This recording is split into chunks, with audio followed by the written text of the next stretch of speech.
Quand votre conscience a été réveillée par le Saint-Esprit, vous allez commencer à voir le caractère odieux du péché, sa culpabilité et les malheurs qu'il engendre. Et vous ne le considérez plus qu'avec horreur. Vous sentez que le péché vous a séparé de Dieu, que vous êtes esclave de la puissance du mal. Plus vous vous débattez pour lui échapper, plus le sentiment de votre impuissance est vif. Vos mobiles sont impurs. Votre cœur est souillé. Vous voyez que votre vie a été remplie d'égoïsme et de péché. Vous soupirez après le pardon et la liberté.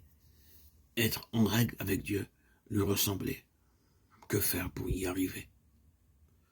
Ce qu'il vous faut, c'est la paix, c'est le pardon du ciel. C'est l'amour divin dans votre âme. Cette paix, l'argent ne saurait la procurer, l'intelligence ne saurait y conduire, la sagesse ne peut y atteindre.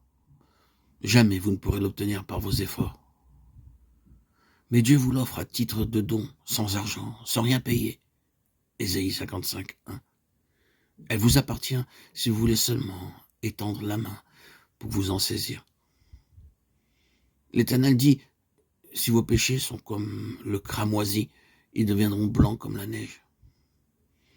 S'ils sont rouges comme la pourpre, ils deviendront comme la laine. Ésaïe 1, 18. Je vous donnerai un cœur nouveau et je mettrai en vous un esprit nouveau. Ézéchiel 36, 26.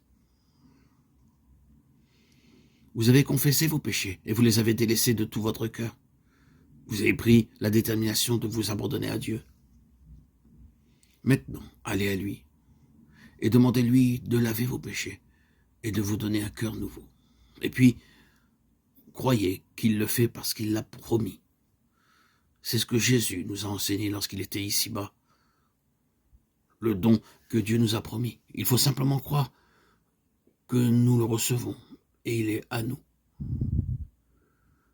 Jésus guérissait les maladies de ceux qui avaient foi en sa puissance. Il les secourait dans les choses visibles, afin de leur donner confiance en lui dans les choses invisibles, les amenant ainsi à croire qu'il a autorité pour pardonner les péchés. C'est là ce qu'il a déclaré en guérissant le paralytique, afin que vous sachiez que le Fils de l'homme a sur la terre le pouvoir de pardonner les péchés. Lève-toi, dit-il au paralytique, prends ton lit et va dans ta maison. Matthieu 9, 6. C'est aussi ce que dit l'apôtre Jean en parlant des miracles de Jésus-Christ. Ces choses ont été écrites afin que vous croyiez que Jésus est le Christ, le Fils de Dieu, et qu'en croyant, vous ayez la vie en son nom. Jean 20, 31.